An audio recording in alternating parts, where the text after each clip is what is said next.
Il conto alla rovescia è quasi terminato per l'avvio dell'obbligo di emissione della fatturazione elettronica da parte dei titolari di partita IVA, eccetto piccole imprese in regime forfettario, piccoli agricoltori e operatori sanitari. Più che giorni mancano ore, ma secondo l'osservatorio della Confesercenti in provincia di Padova la situazione è tutt'altro che rassicurante. C'è un primo problema: 2 giorni dall'entrata in vigore, il 42% non è ancora attrezzato.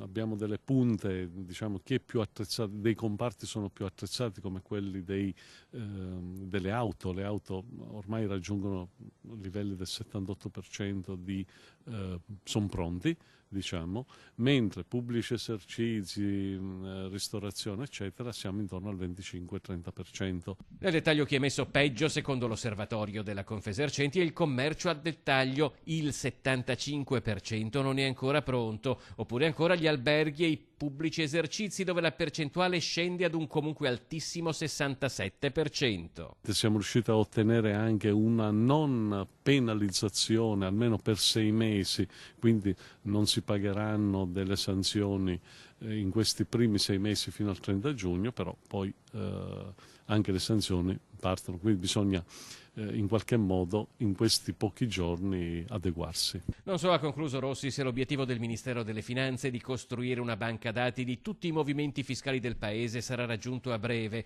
ma in attesa dei dichiarati vantaggi ministeriali seguenti all'introduzione della fatturazione elettronica, tutte le piccole imprese si sentono ancora una volta tartassate e colpite con ulteriori costi ed oneri burocratici.